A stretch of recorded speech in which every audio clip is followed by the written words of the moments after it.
Assalamualaikum warahmatullahi wabarakatuh.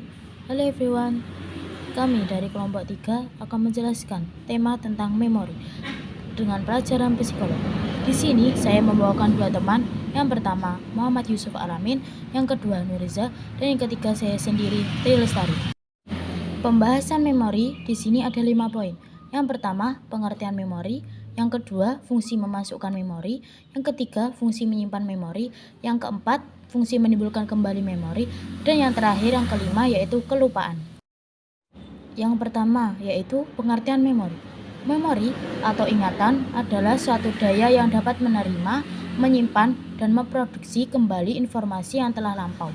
Pada dasarnya, ingatan adalah sesuatu yang membentuk jati diri manusia dan membedakan manusia dari makhluk hidup lainnya. Ingatan memberi manusia titik-titik rujukan pada masa lalu dan perkiraan pada masa depan. Sesuai dengan kemampuan masing-masing individu dalam menerima pesan, ada orang yang menyimpan kesan dengan setia atau dapat menahan dalam waktu lama, dan ada orang yang hanya sebentar. Yang kedua yaitu fungsi memasukkan memori. Manusia merupakan makhluk Tuhan yang paling sempurna. Salah satu bukti kesempurnaan adalah manusia memiliki otak yang dapat digunakan untuk berpikir, berimajinasi, serta menganalisa.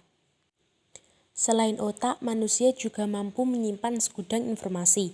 Proses memasukkan informasi ke dalam otak disebut dengan menghafal.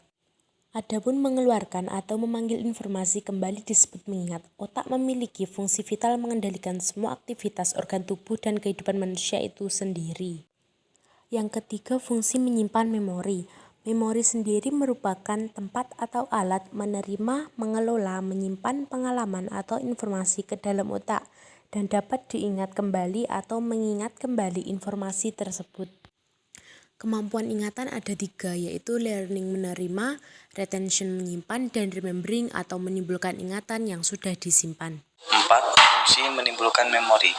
Kemampuan seseorang untuk menimbulkan kembali atau mengingat pengalaman atau informasi yang disimpan dalam short-term memori tanpa adanya objek sebagai simulasi untuk dapat diingat kembali. 5. Kelupaan. Lupa merupakan suatu gejala di mana informasi yang telah disimpan tidak dapat ditemukan kembali untuk ditemukan. Dengan demikian, lupa bukanlah peristiwa hilangnya item informasi dengan pengetahuan dari akal kita.